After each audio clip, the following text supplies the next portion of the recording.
Bonjour à tous de l'Église de Lévis, ceux qui sont avec nous, ceux qui n'ont pas l'occasion, qui sont à la maison, qui regardent, à nos frères et sœurs aussi de la Côte-Sud, de l'Église à Montmagny, et à ceux qui écoutent sur le web, ceux qui peuvent entendre dimanche après dimanche, ce que le Seigneur place sur nos cœurs pour pouvoir enseigner, s'édifier, puis s'encourager ensemble dans cette marche-là, parce que c'est vraiment une marche au quotidien.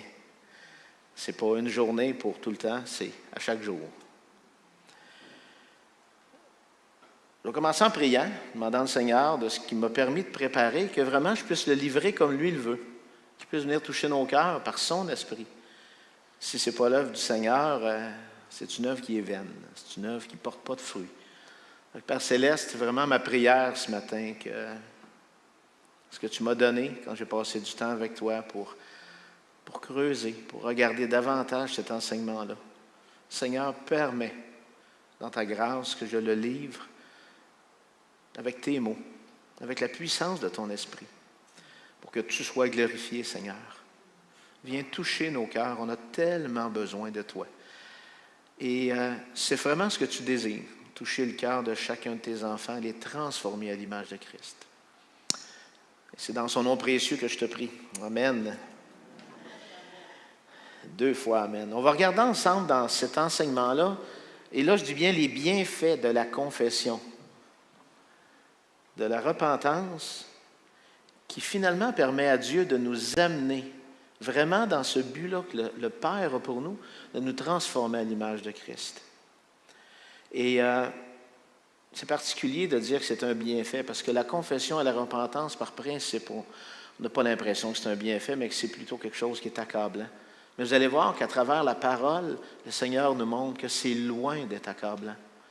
Au contraire, c'est libérant. Puis cette semaine, on va commencer par l'aspect de la confession. Et la semaine prochaine, on va terminer avec la repentance et la transformation à l'image de Christ.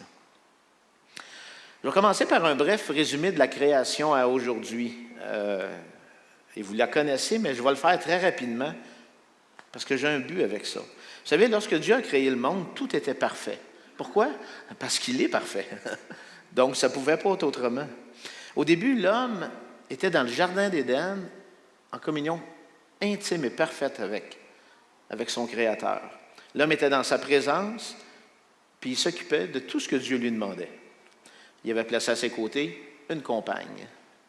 Puis l'homme, par sa désobéissance, a été séparé de la présidence de son Créateur. Et le péché, à ce moment-là, est entré dans le monde, et avec lui, tout ce que le péché produit.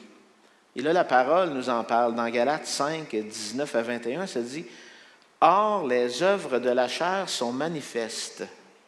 Ce sont l'impudicité, l'impureté, la dissolution, l'idolâtrie, la magie, les inimitiés, les querelles, les jalousies, les animosités, les disputes, les divisions, les sectes, l'envie, l'ivrognerie, les acceptables et les choses semblables. » Ce n'est pas une petite chose que le péché soit entré dans le monde. Depuis ce jour, pour l'homme, il n'y avait pas de rédemption. Il était séparé de son Créateur, il était prisonnier de ses propres désirs et de ses passions, laissé à lui-même par cette nature-là qui était pécheresse.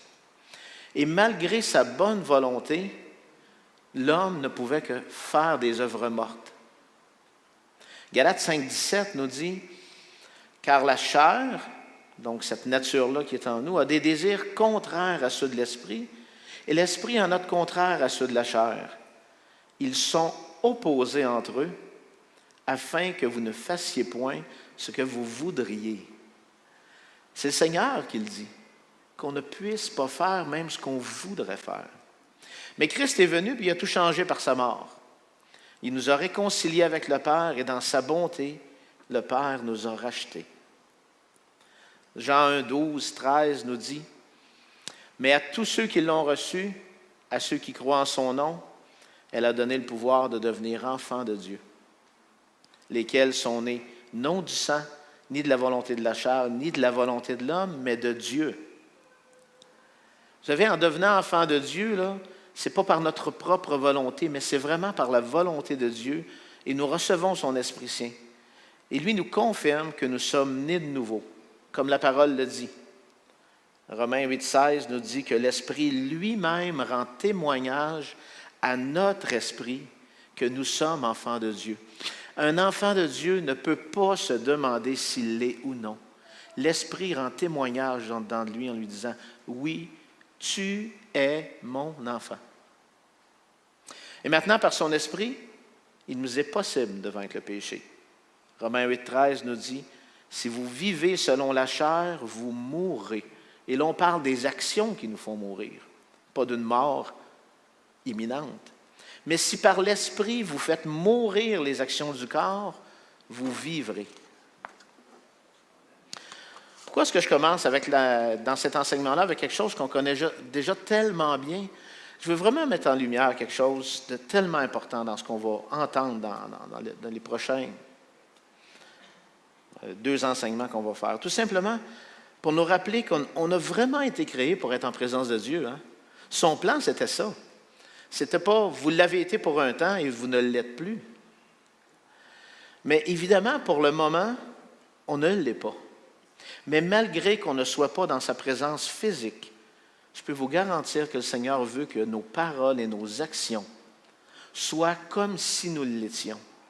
C'est vraiment le désir du cœur du Père. Et la deuxième chose, c'est vraiment qu'en attendant, on doit se rappeler qu'on a à vivre les conséquences du péché. Personne ne peut dire, le péché, ça ne me touche pas, ça ne me dérange pas, ça n'influence pas ma vie. Au contraire, la parole nous le dit de façon très claire, qu'à cause du péché, il y a une guerre qui se produit dans notre âme, une réelle guerre. Et que cette guerre-là, à notre âme, le péché est suffisamment puissant pour dominer sur elle. 1 Pierre 2,11 nous dit « Bien-aimés, je vous exhorte comme étrangers et voyageurs sur la terre, à vous abstenir des convoitises charnelles qui font la guerre à l'âme. » Pierre le dit de façon très claire. Il dit premièrement qu'on est des voyageurs. Ce n'est pas la destination finale. Quand vous voyagez, vous savez que vous allez revenir. Vous allez revenir où? D'où vous venez? On est voyageurs. Et deuxièmement, il dit clairement, faites attention. Abstenez-vous des convoitises de votre chair qui vont toujours vous pousser à faire ce qui est mal, qui font donc la guerre à votre âme. Vous savez, je crois que c'est le plus grand mensonge dans lequel l'humanité vit depuis ce qu'on dit souvent Genèse 3.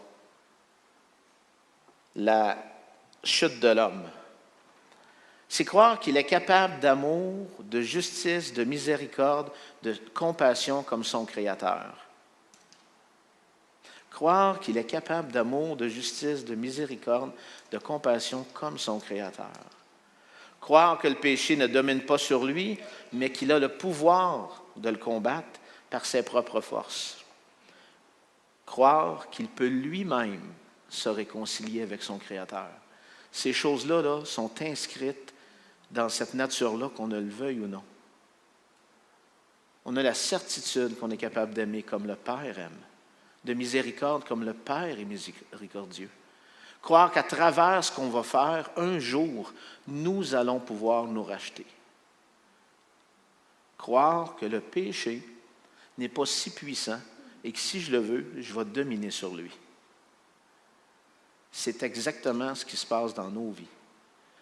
Dans la mienne, et je suis une personne assez normale, je dirais, donc dans la nôtre. Nous verrons que la parole déclare sans équivoque, de façon claire, que sans l'Esprit Saint de Dieu, il est impossible à l'homme de faire sa volonté et de se libérer par lui-même de la puissance du péché qui l'habite, mais que pour ceux qui ont reçu cet Esprit, il y a une route à suivre pour y parvenir. Ce n'est pas qu'on a maintenant l'Esprit du Seigneur qu'automatiquement, on est enclin à suivre cette route-là. C'est vraiment le but de l'enseignement, nous montrer le chemin pour passer d'une vie où nous sommes prisonniers du péché qui domine sur nous et nous rend la vie misérable, parce que c'est le cas, à une vie où la liberté acquise par Jésus-Christ à la croix, pour ceux qui se confient en lui, est empreinte de joie, et ce, malgré les épreuves. Vous êtes un enfant de Dieu, vous êtes né de nouveau, vous avez reçu son esprit, Désirez-vous réellement cette vie nouvelle qui vous est offerte?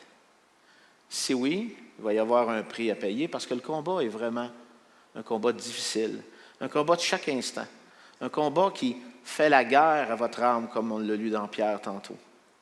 Mais vous savez que la liberté et la joie procurée par la victoire qui nous est acquise est sans égal. Et si j'aurais pu avoir un mot plus grand que ça, je l'aurais dit. Il n'y a rien qui équivaut à la liberté que Christ nous donne. On va commencer par une déclaration que Jésus fait dans le sermon sur la montagne. Et je trouve qu'il remet les pendules à l'heure assez bien sur la disposition du cœur de l'homme et la disposition du cœur de Dieu. C'est dans Matthieu 5, ça commence au verset 39 et ça va jusqu'au verset 48. Ça dit, « Mais moi je vous dis de ne pas résister aux méchants. Si quelqu'un te frappe sur la joue droite, présente-lui aussi l'autre. Si quelqu'un veut plaider contre toi et prendre ta tunique, laisse-lui encore ton manteau. Si quelqu'un te force à faire 1 000, fais-en 2. Donne à celui qui te demande et ne te détourne pas de celui qui veut emprunter de toi. Vous avez appris qu'il a été dit, tu aimeras ton prochain et tu haïras ton ennemi. C'est vrai, ça, dans l'Ancien Testament. Mais moi, je vous dis, aimez vos ennemis, bénissez ceux qui vous maudissent, faites du bien à ceux qui vous haïssent et priez pour ceux qui vous maltraitent et qui vous persécutent. Afin que vous soyez fils ou filles de votre Père qui est dans les cieux. Vous savez, car il fait lever son soleil sur les méchants et sur les bons. Et il fait pleuvoir sur les justes et les injustes. Si vous aimez ceux qui vous aiment, quelle récompense méritez-vous? Les publicains n'agissent-ils pas de même? Et si vous saluez seulement vos frères ou vos sœurs, que faites-vous d'extraordinaire? Les païens aussi n'agissent-ils pas de même? Soyez donc parfaits comme votre Père céleste est parfait. Beaucoup de monde aimait Jésus pour ses miracles. Peu de monde aimait Jésus pour ses paroles. Peu. Parce que les paroles étaient difficiles à recevoir. Vous savez, le verset 44 est sûrement le cœur du message de ce que Jésus adresse dans ces textes-là. Aimez vos ennemis, bénissez ceux qui vous maudissent, faites du bien à ceux qui vous haïssent et priez pour ceux qui vous maltraitent et qui vous persécutent. Seigneur, je suis un bon chrétien et je veux vraiment faire ce que toi tu veux. Mais ça, Seigneur, c'est beaucoup. Hein? Qu'on le veuille ou non, là, c'est de cette façon-là que ça nous adresse. Aussi loin que ça, Seigneur. Vous savez, dans l'Ancien Testament, à cause de la dureté du cœur de l'homme, l'Éternel avait donné des commandements qui lui permettaient d'agir en certaines situations davantage selon les desseins du cœur de l'homme. Mais là, Jésus nous donne absolument des commandements qui nous révèlent quel est le cœur de notre Père. Qu'est-ce qui se cache dans le cœur de celui qui nous a créés? Dieu, vous savez, il ne tient pas compte du cœur de l'homme. Il fait lever son soleil sur les bons comme sur les méchants. Depuis toute éternité, depuis le début, il le fait. Il fait pleuvoir sur les justes comme sur les injustes. Seigneur, il va pleuvoir chez nous parce que j'en ai besoin, mais pas chez le voisin, parce que je considère qu'il ne serait pas juste. Le Seigneur dit non. Mais il ne s'arrête même pas là. Il nourrit ceux qui le craignent comme ceux qui lui sont rebelles. Il guérit ceux qui se confient en lui comme ceux qui ne croient même pas en lui. Il fait grâce et miséricorde à celui qui confesse et se repent, comme à celui qui demeure indifférent malgré ses actions. C'est ainsi que le Père agit avec l'humanité. Dieu, assurément, ne nous traite pas pour nos pensées, nos paroles et nos actions selon ce qu'on mérite, car selon ses standards à lui, là, on est tous coupables de mort. Et avec raison. Tous.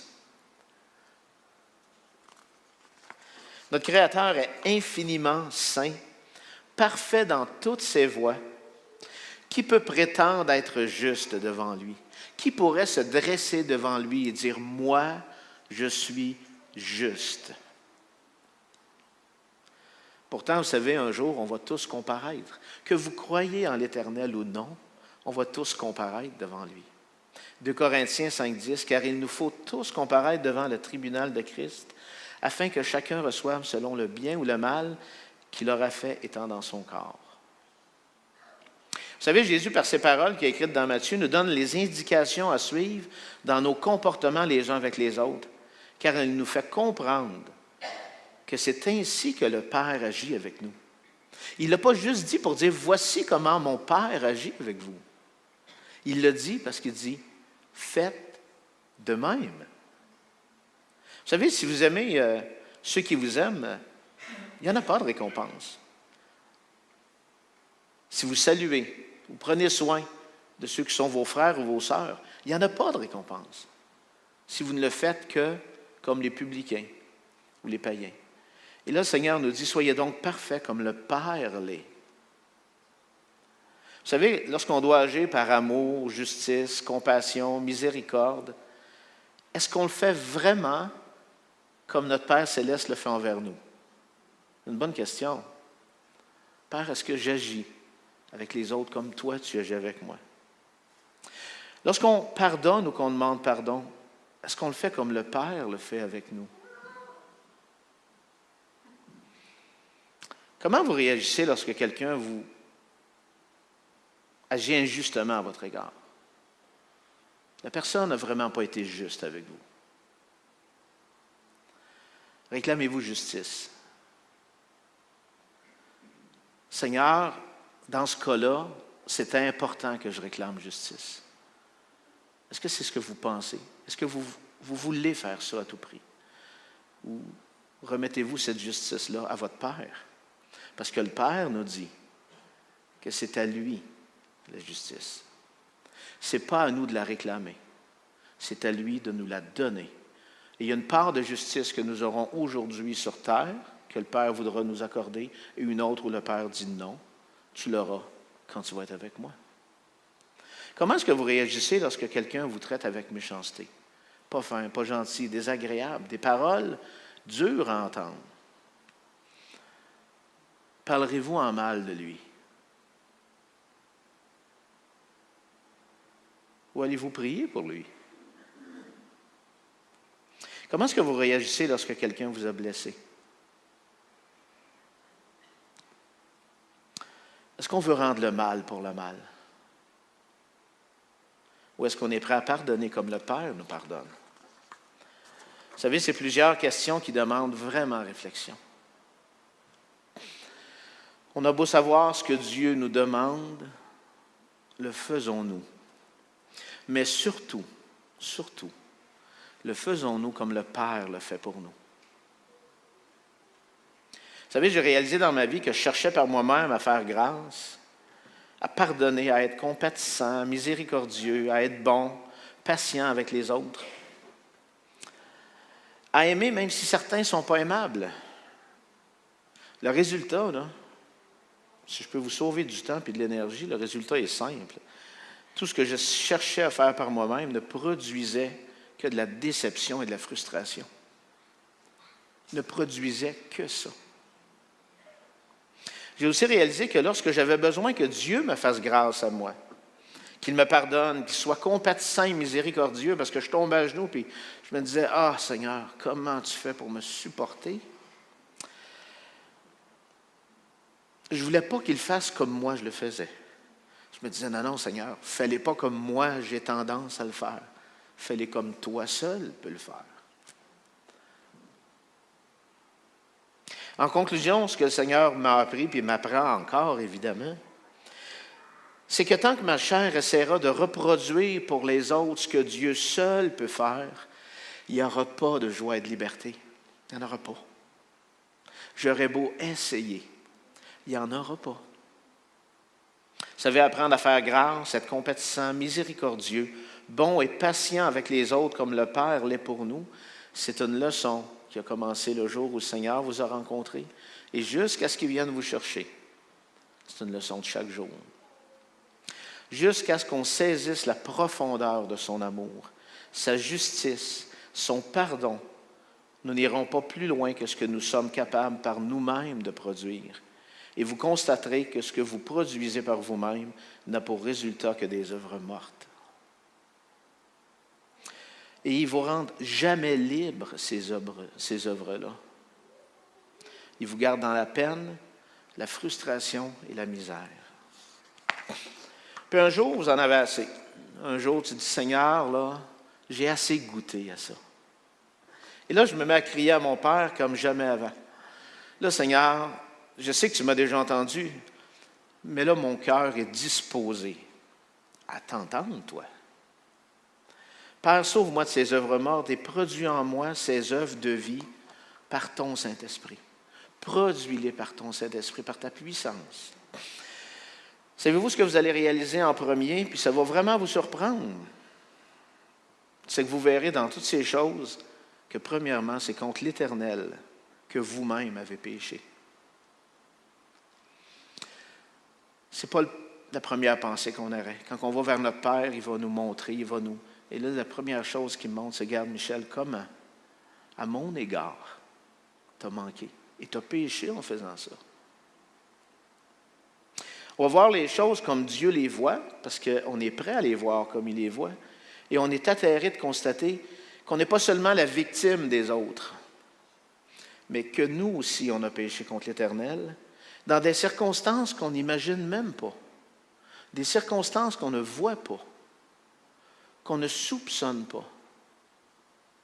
Mais le Seigneur les révèle, parce que s'il ne les révèle pas, c'est là qu'on va demeurer. Vous savez, c'est le jour 1. C'est le jour qui nous mène dans les voies du Père Céleste. Et les voies du Père Céleste commencent là. Il commence par quoi? La confession et la repentance. Pour finalement que par sa puissance, nous soyons transformés à l'image de Christ. C'est vraiment là que ça commence.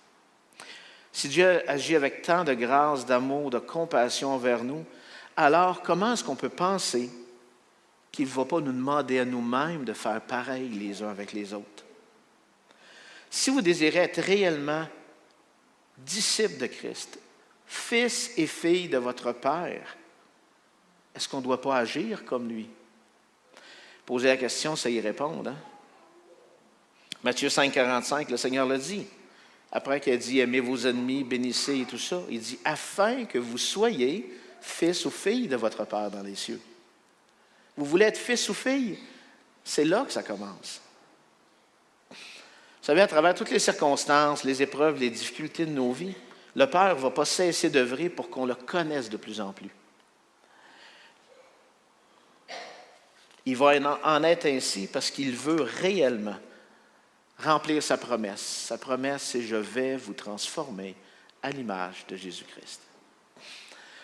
Vous savez, on connaît le verset Romains 8, 28, on l'a entendu, on le sait par cœur, on sait ce qu'il dit. Mais moi, là, je vais prendre 8, 28 pour aller à 8, 29. Romains 8, 28 nous dit « Nous savons du reste que toute chose concourt au bien de ceux qui aiment Dieu, de ceux qui sont appelés selon son dessein. » Si vous l'arrêtez là, ce n'est pas si simple que ça à vraiment comprendre tout ce que le Seigneur va dire. Je suis en train de mourir, je suis en train de tellement de choses, Seigneur, je souffre et tu me dis que c'est tellement bon pour moi. Mais le Père, dans sa grande sagesse, a permis qu'il y ait un 29 après 28.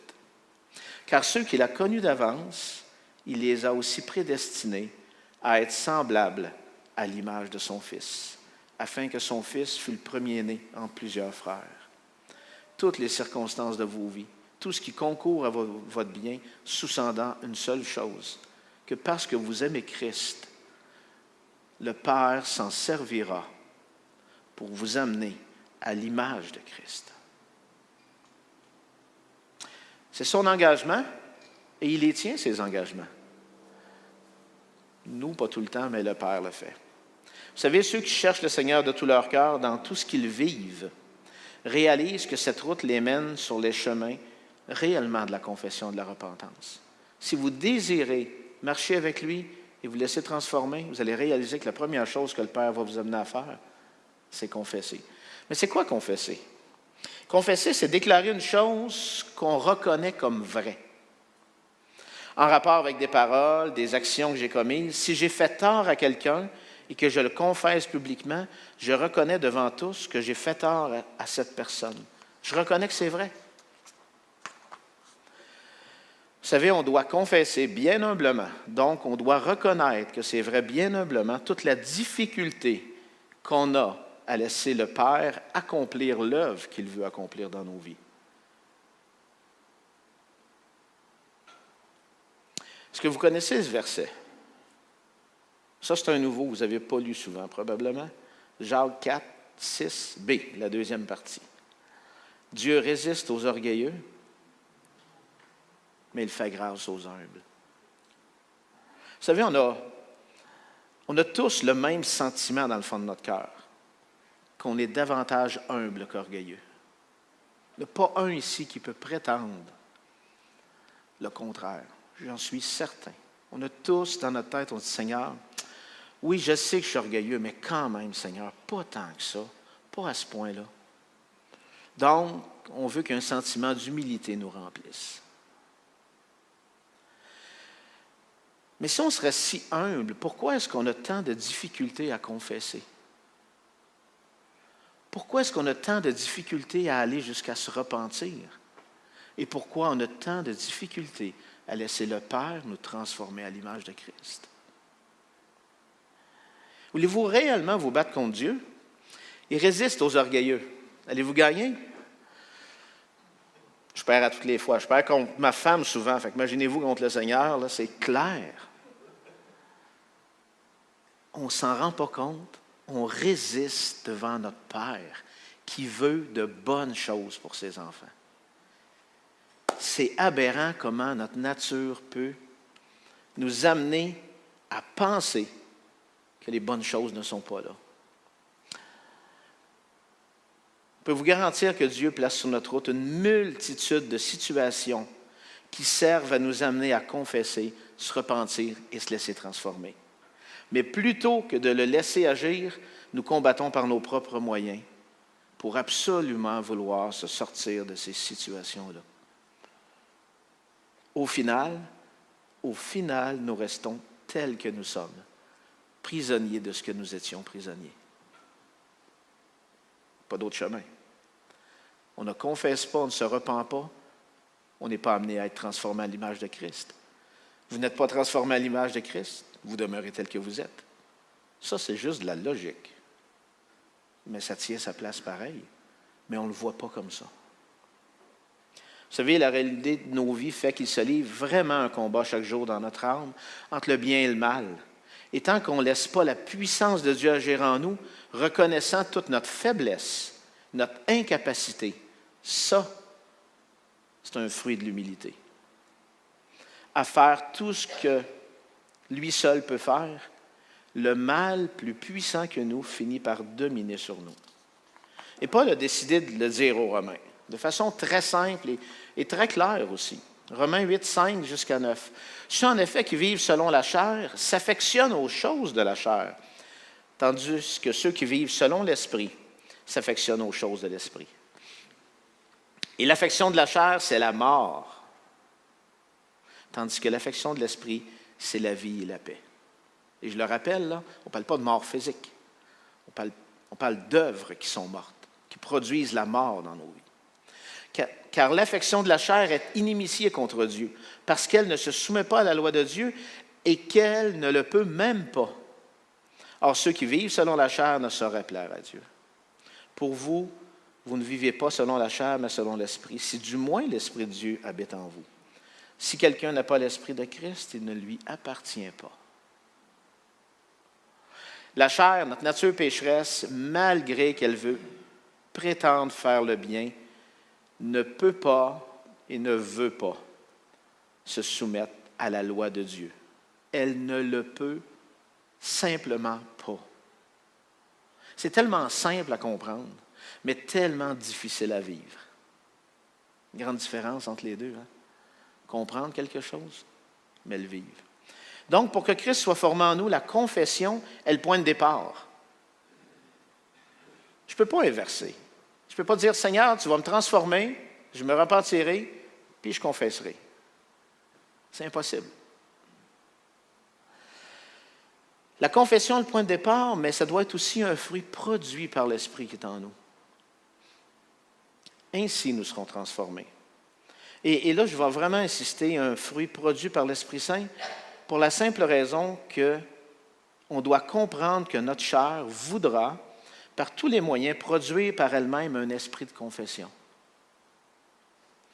Et lorsqu'elle le fera, et vous pouvez être sûr qu'elle va le faire, ce sera par sa propre puissance. Et ce sera pourquoi? Pour sa propre gloire. Nous sommes dotés d'intelligence, de sagesse, de capacité de penser et de chercher donc à reproduire ce que l'Esprit peut produire. On sait ce que l'Esprit peut produire.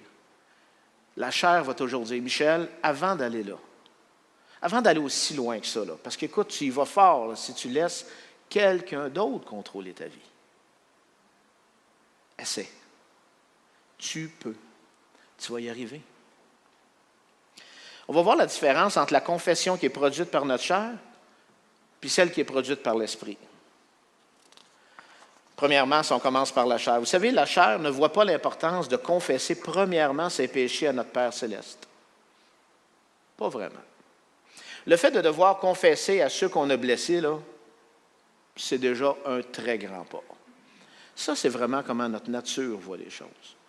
Écoute, j'ai confessé à mon épouse, à mes enfants ou à la personne, là, j'ai vraiment fait un bon bout. Pour ce qui est du Père céleste, on verra. Nous sommes prêts à confesser notre faute. Pourquoi? Parce qu'on a été pris. Si je ne suis pas pris, écoute, personne ne le sait. Ça n'a pas fait trop de mal. On va passer à travers. Notre nature pécheresse va absolument vouloir nous redire ces choses-là. Vous savez, on cherche bien davantage à excuser plutôt que de demander pardon. Et on va prendre soin aussi d'expliquer un petit peu les choses. Tu sais, je dois te confesser ce que j'ai fait, là, mais je veux quand même que tu comprennes pourquoi je l'ai fait. C'est important pour que tu voies comment je t'aime.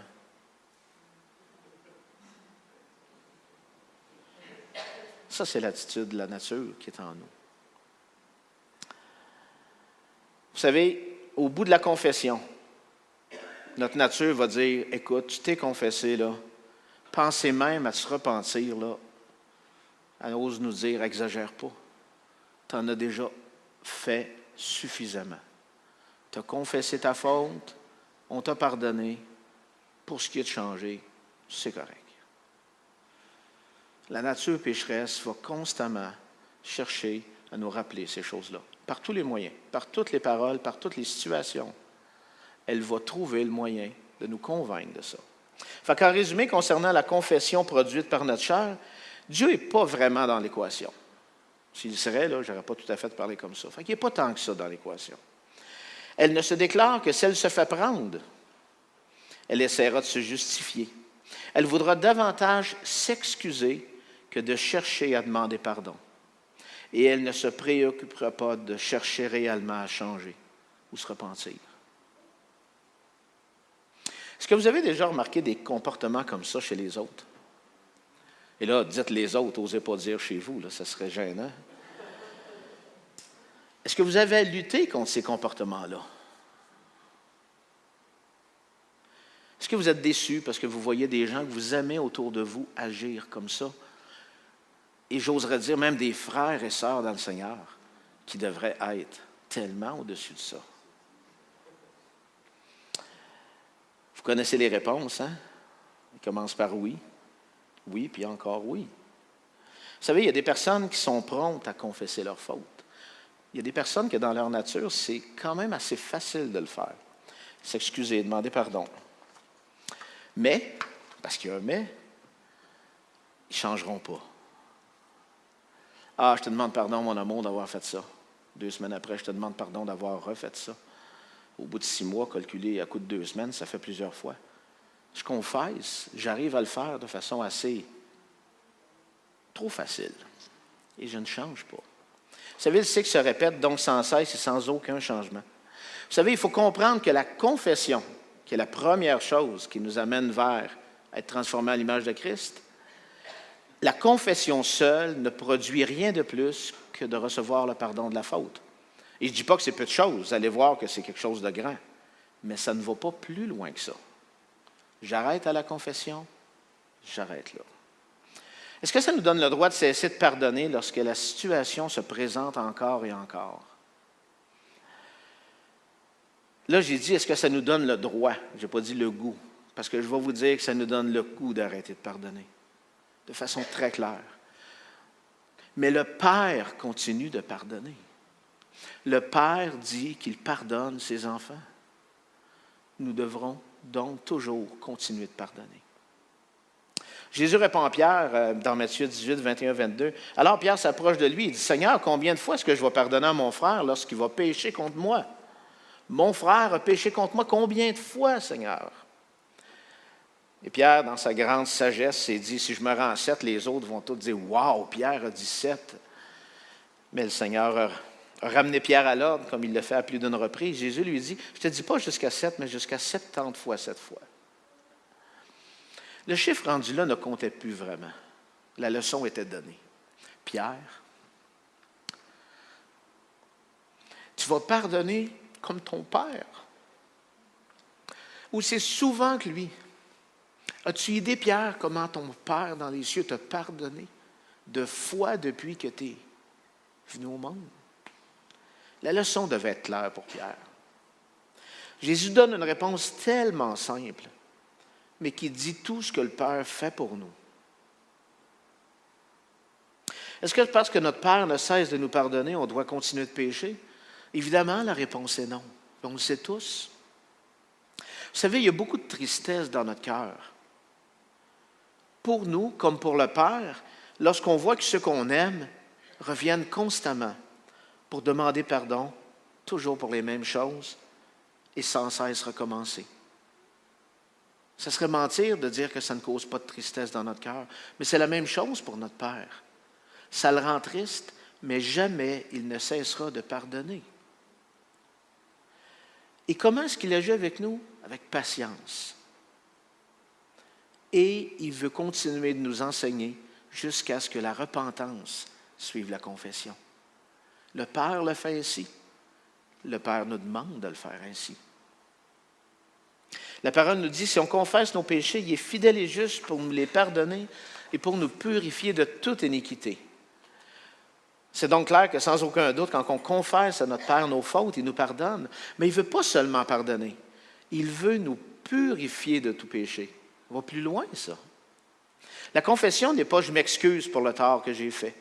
La confession est une chose importante et pour qu'elle produise en nous un fruit de gloire pour notre Père céleste, elle doit être sincère, venant du cœur, reconnaissant la nature du péché commis. J'ai vraiment péché contre mon Père et contre la personne. Que produit une réelle confession? Elle mène au pardon, supprime notre culpabilité et permet une entière guérison. Qui ne veut pas ça? Qui ne voudrait pas ça dans sa vie? On sera un peu insensé de ne pas le vouloir. Mais on ne court pas après ça. C'est fou, hein? Pourtant, une réelle et sincère confession mène au pardon, supprime notre culpabilité et nous permet d'être entièrement guéris. Vous savez, lorsque Dieu pardonne, il rend l'homme libre, libre des chaînes qui le tiennent prisonnier du péché et qui veut et peut dominer sur lui. Il en est de même entre nous, lorsque nous nous pardonnons mutuellement, on se rend libre. Il n'y a pas de plus belle grâce de s'accorder le pardon que de s'accorder cette liberté-là. Je vais faire une parenthèse parce que c'est tellement important, parce que si on retient ce pardon-là, si on n'y arrive pas, le Père est très clair. Matthieu 16, 14, 15, « Si vous pardonnez aux hommes leur offense, votre Père vous pardonne. Mais si vous ne pardonnez pas aux hommes, votre Père ne vous pardonnera pas non plus. Il faut vraiment comprendre ce qui va arriver si on n'arrive pas à pardonner, pour quelque raison que ce soit, aussi grande ou profonde que la blessure puisse être. Si nous ne pardonnons pas, nous devenons incapables de pouvoir surmonter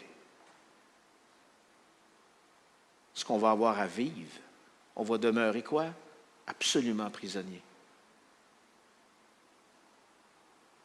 Puis vous savez, pour Dieu, le pardon des fautes, c'est pas banal. Hein? Pourquoi c'est pas banal? Tout simplement parce que Christ est mort. Christ, le Créateur lui-même, est mort pour on soit pardonnés. Est-ce qu'on mesure vraiment l'ampleur du châtiment pour un seul péché? Un seul péché, le plus petit que vous pouvez penser, est suffisant pour que votre communion entre vous et le Père céleste soit rompue. Pourquoi? Parce qu'il est infiniment saint et parfait dans toutes ses voies. Il ne peut pas habiter avec le péché. Il n'y a pas d'autre avenue. La dette doit être payée. Romains 5,8 nous dit, « Mais Dieu prouve son amour envers nous, en ce que lorsque nous étions encore pécheurs, Christ est mort pour nous. » Un seul péché, dans votre tête, c'est vraiment pas quelque chose de gros. Ça doit être aussi petit que vous pensez. Un péché va toujours rompre la communion que vous avez avec votre Père.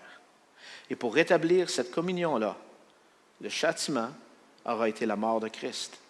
Son sang versé pour nous. Vous savez, si on est réellement animé de cette pensée-là, si cette pensée-là est dans notre esprit pour nous dire, « Seigneur, je comprends que je ne peux pas pécher sans rompre ma communion avec toi. » Animé de cette pensée-là, je ne suis pas certain qu'on agirait de la même façon. Je suis sûr que je n'agirais pas de la même façon. Donc, Seigneur, aide-nous. Pas pour nous culpabiliser, au contraire, pour nous libérer.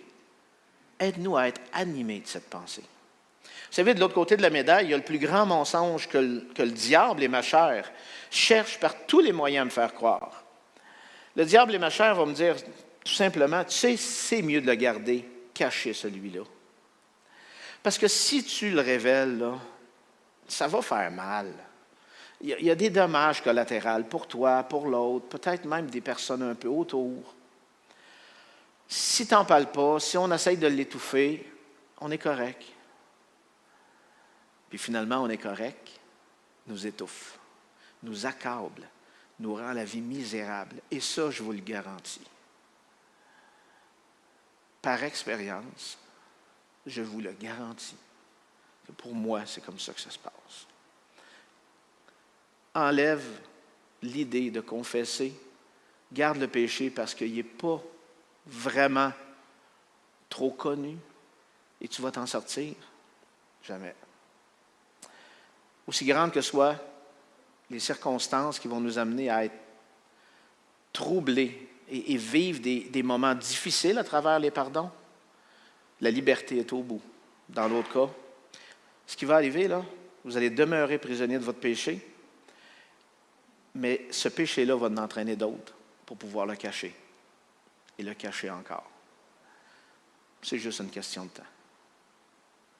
Toutes ces situations ne font que nous accabler jour après jour et nous font perdre notre joie. Ça, c'est assurément où le diable veut nous amener. Maintenant, qu'est-ce qui arrive quand la confession est poussée par l'Esprit Saint qui nous habite? C'est le dernier bout. Il en reste pour 5 minutes, mais c'est les meilleures minutes, ceux qui goûtent le plus bon. Fait que soyez bien attentifs. Premièrement, on réalise que la première personne contre qui on a péché, c'est réellement le Père. Pourquoi? Parce que c'est l'Esprit Saint qui convainc de pécher. Convainc de pécher à l'égard de qui? De celui qui est infiniment saint. Premièrement. Et on désire à ce moment-là lui confesser notre faute. On veut quoi? Père, j'ai perdu ma communion, je veux absolument la retrouver. Pourquoi? Parce que tu es la source de vie. Jamais on va insister assez sur cette réalité-là. Demeurer en communion avec notre Père céleste. Il est la source de vie. Il est celui qui nous donne la puissance de vaincre le péché qui nous habite. En lui, toutes ces choses-là sont là et vraies. Donc, c'est normal que la première chose que l'Esprit nous pousse à faire, c'est de dire, avant même d'aller vers qui, Seigneur, j'ai commis une faute, quelle qu'elle soit, c'est devant toi que j'ai péché. Vous savez, le fait de ne pas réaliser que lorsque notre communion est rompue, on devient sans force et laissé à nous-mêmes, nous conduit à chaque fois sur la route misérable où on tente par nous-mêmes de s'en sortir sans jamais y arriver. Mais quand on réalise que c'est avec le Père qu'on vient de rompre la communion et qu'on la rétablit, la puissance est là pour que le reste s'accomplisse. C'est vraiment la première et la plus importante priorité de chaque enfant de Dieu, c'est de laisser le Père sonder son cœur et lui demander, « Seigneur, est-ce que quelque chose est là qui m'empêche d'être en communion avec toi? » Si vous ne le faites pas et que cette communion-là est rompue, de façon même inconsciente, vous n'avez aucune possibilité de goûter sa puissance. C'est-tu clair ce que je dis? Pour moi, ce l'est. Tant et si longtemps qu'on demeure dans cette communion-là, on a accès à tout ce dont le Père nous donne pour que le péché ne puisse dominer sur nous. Nous pécherons, mais il ne dominera pas sur nos vies. La deuxième chose, malgré qu'on soit les seuls à savoir qu'on a fait quelque chose de mal, on va le confesser. L'Esprit nous convainc que c'est péché. Seigneur, personne ne le sait. Oh, Seigneur, là j'ai oublié, hein? Toi tu le sais. Oui, Michel, je le sais. Va, rends-toi libre. Confesse au Père et va faire ce que je te demande de faire. Rends-toi libre. Troisièmement, on va chercher pas à s'excuser, mais on va vraiment demander pardon sans chercher à se justifier. Et ça, je trouve ça tellement pénible. J'aurais tellement voulu dans ma vie que ça soit des fois simple de pardonner. Jusqu'au jour où j'ai compris que ça ne pouvait pas être simple parce que pardonner quelqu'un a dû mourir. Vous savez, à chaque fois que j'ai à demander pardon, là, je réalise que ça meurt en dedans. Je trouve ça pénible de réaliser que j'ai tort, que je n'ai pas raison, ou que nommez tout ce que vous voulez. La mort est produite. Pourquoi? Pour que la vie revienne. Je vous m'en garde de pardonner facilement. Ça ne se peut pas. Christ est mort. Vous mourrez chaque fois que vous aurez à pardonner, car vous allez absolument abandonner quelque chose qui coûte ce prix-là. Et notre confession va être accompagnée d'un réel désir de changement dans notre vie.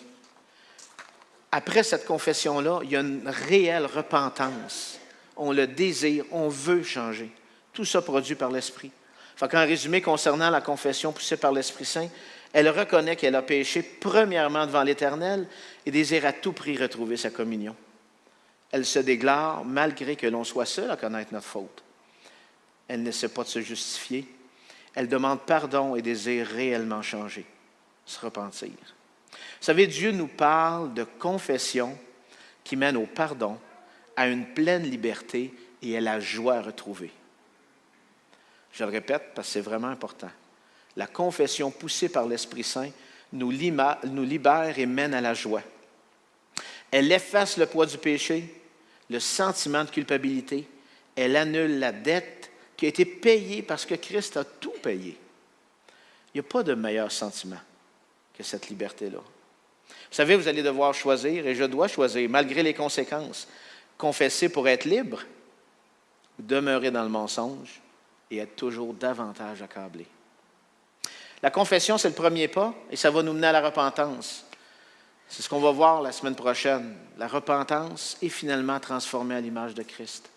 Recevez ça de la part du Seigneur comme un enseignement où Christ veut, par amour, rendre libre chacun de ses enfants. Ne le prenez pas comme quelque chose qui peut vous accabler. Ce sera encore là un mensonge de l'ennemi. Dieu n'accable pas ses enfants. Il cherche à les libérer. Amen.